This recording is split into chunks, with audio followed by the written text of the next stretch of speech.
Hello and welcome to another video, and today I'm going to explain how you can combine this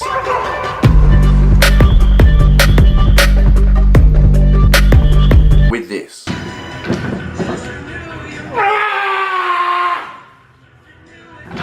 So basically how you can build muscle and get strong at the same time. Now before I start, just so we're on the same page here, when I'm talking about strength, I'm talking about the squat, bench, deadlift and overhead press, the main compound lifts, because generally speaking, they're the most widely accepted means of measuring strength in the gym. And if you're sitting there thinking, actually Matt, I think you'll find on a good day, I can single leg calf raise the full stack, then just go back to your grandma's basement, which is probably where you live, and stop watching my video. But yeah, it's going to be sick. So before I start, as I always do, I'm going to ask for two small things in return. Firstly, that you drop the video a like, and secondly, that you subscribe to my channel if you've not already.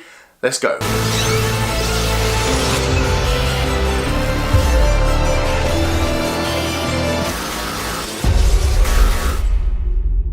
Okay, we're in. So building muscle and getting strong at the same time. Now I'm going to split this up into my 6 top tips because numbers are good, right? Like people like numbers, people like lists, particularly weird people, and let's face it, most of you guys are quite weird. Like if someone gives me just a huge amount of information, I'm probably going to punch you in the stomach and set fire to their house. But if they put it in a list, I'm going to be like, that's awesome, like number 3 was a good one, and number 5, what a brilliant tip. It just makes it a lot more easy to retain, I think, you know. So coming in at number 1 is going to be to separate your strength and your hypertrophy training. Now I don't mean separate them in the sense of like doing them on different days, but I mean separate them within the session, right? So to give you an example of this, like I love Pickle Onion Monster Munch, right? Those crisps are incredible. I also like swimming underwater.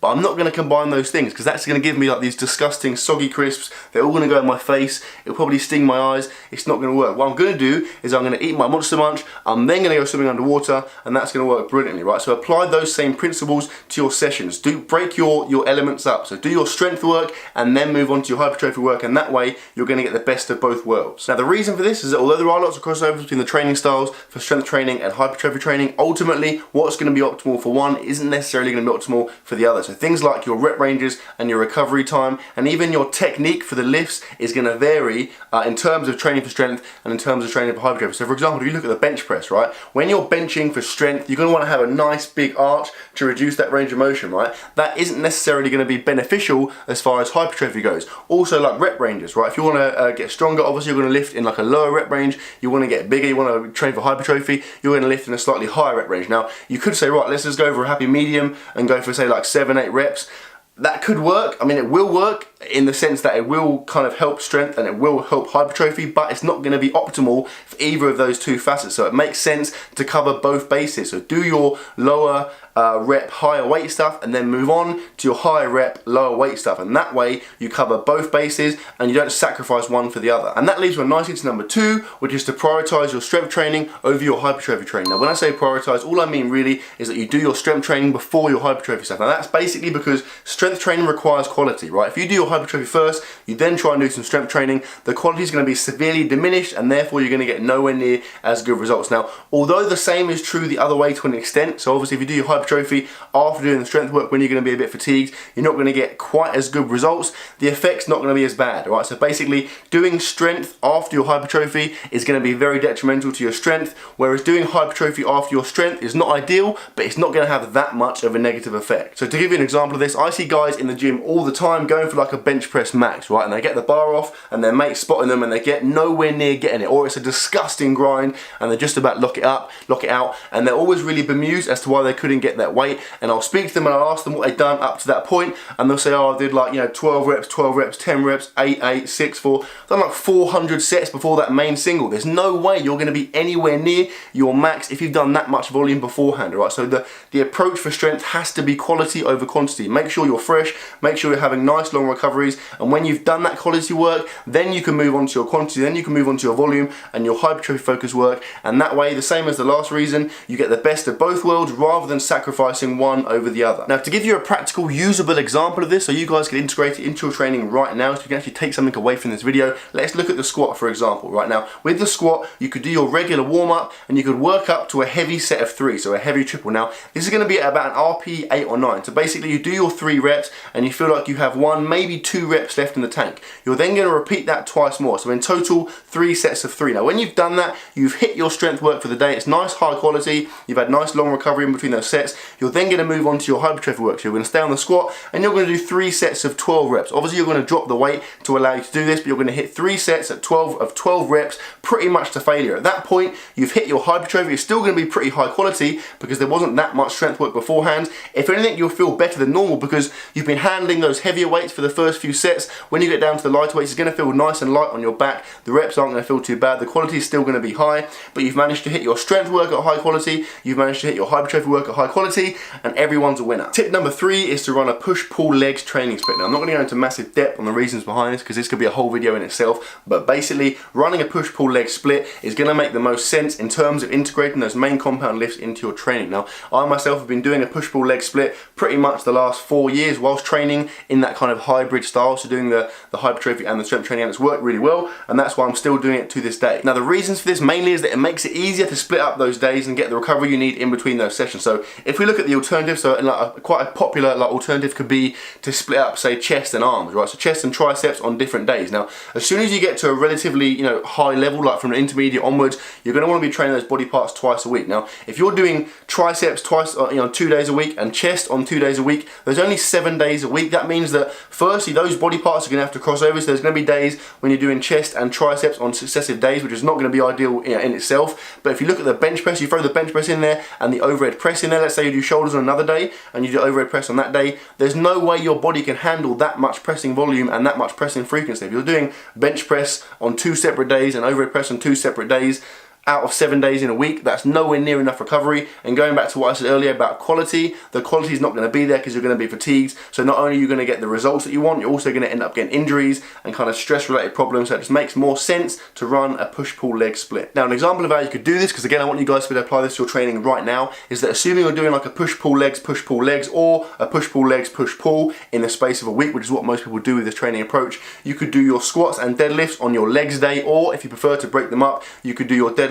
on your pull day and you could do your squats on your leg day. You can then do your bench press and overhead press on your push day. Now, assuming you have 2 push workouts a week, you can either just go on the first one, bench press followed by overhead press, on the second one, overhead press followed by bench press, or you can have one day that's more of a chest focused push workout, which is what I do, and the second push workout is more of a shoulder focused push workout. Either way, that training setup allows you to hit all of those lifts up to twice a week, all those body parts up to twice a week, while still giving you the recovery you need in between the body parts and in between the lifts to keep making progress over a longer period of time. Moving on to tip number 4, and that is to perform heavy singles within your training. Now, when I say heavy singles, what I mean is basically a 1 rep max or somewhere near there, right? So working up to 1 rep at a really, really heavy weight. Now, the reason this is important, well, it's 2 reasons, but the main one is that training for strength, so doing a 1 rep max is a skill, right? Although there is like a huge muscular element in the sense that the bigger your muscles are, the more potential you have to do a big 1 rep max. There's also a massive skill element, right? Doing a bench press 1 rep max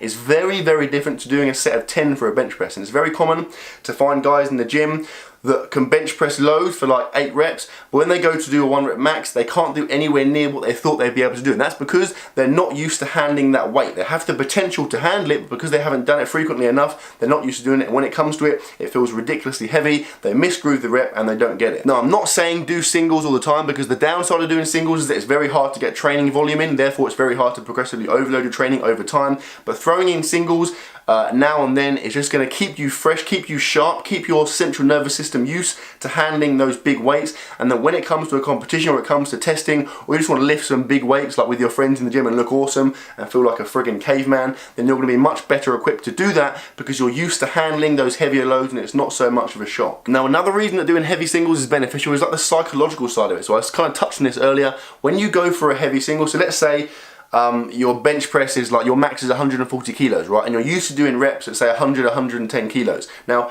if you do that for long enough, that's going to start to feel quite heavy. That weight is going to start to feel a bit boring, a bit mundane, and it's going to feel fairly heavy. It's going to feel fairly taxing. If you work up to a heavy single, so let's say you work up to 135 kilos, so somewhere near your max. When you then drop down and you do your volume work, so you back down to working with 110 kilos, it's going to feel a lot lighter than it would normally, which is A, going to make you feel awesome, and B, probably allow you to get more reps than you would ordinarily because the weight feels lighter in your hand. So as well as, like I said, the physiological reasons, there's also lots of psychological benefits to doing heavy singles in your training, plus it's friggin' fun. Like, it looks awesome. It's just fun putting loads of weight on the bar. Obviously, ideally get a spotter. Don't go and do it and die and then sue me, because that would be unfair. But yeah, doing heavy singles in your training is a really, really good way to build strength and just make training more enjoyable. Tip number 5 is to have longer recovery. Now, I cannot emphasize this enough, and I cannot believe how many people train or try and train for strength but don't have enough recovery between your sets. That's why you'll see me wearing a watch in the gym when I'm doing like squats and bench and stuff, because it's really, really important to have enough recovery in between those heavy sets. Now, when I say recovery, I'm talking about like 3, 4, even 5 minutes if we're doing heavy sets, because ultimately that quality is really important. Now, I touched on this earlier, but when it comes to training strength, the quality's got to be high, the weight you're lifting has got to be high. You have to be working like near your 1 rep max for like a lot of the time. Now, when you do this, if you only have short recovery, so you only have say a minute to 2 minutes in between your sets, you're not going to be able to lift as much weight as you could have done if you'd had that longer recovery. Ultimately, you're going to reduce the amount of volume and the amount of like weight you can accumulate in a session, and therefore it's going to take you longer to make the same progress that someone else could if they were having that longer recovery. Now, the downside is that obviously your sessions are going to take longer, and it's a bit of a ball ache just sitting down waiting for your next set, and people are going to be like, why is this guy sitting on the bench for like 3 hours and doing 3 sets in that time?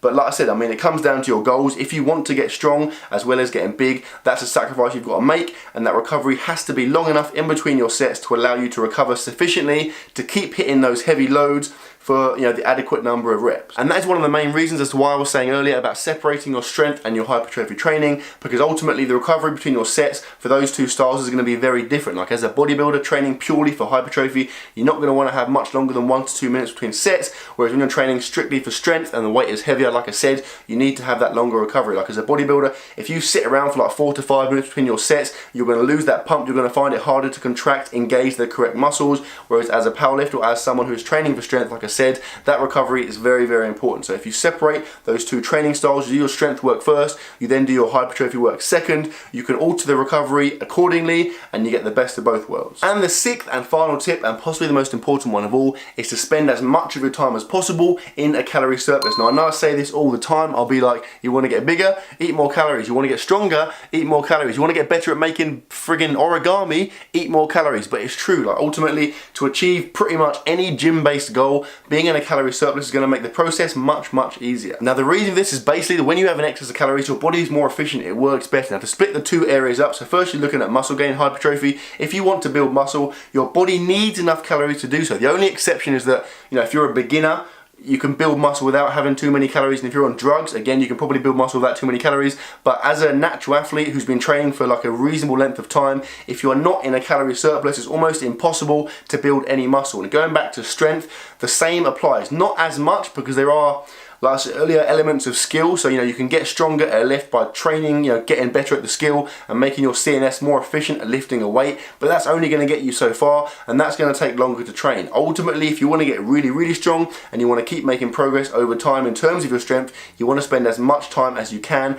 in a calorie surplus. So the first 5 things I've covered, you could do all of those 5 things, you could train really well, but if you spend most of your time in a calorie deficit, you're going to make very little progress and training is going to suck, right? So unless you are a massive big fatty, in which case you should be on a diet and you should be in a calorie deficit, for the general population who are trying to build muscle and who are trying to get stronger, I would recommend you are in a calorie surplus. And that, my friends, is where I'm going to end the video. Time is getting on. I've got some food to eat, I've got some origami to make, and I have some calf raises to do in my grandma's basement. So I sincerely hope you enjoyed it, guys. If you have enjoyed it, please give it a thumbs up, and I will see you tomorrow.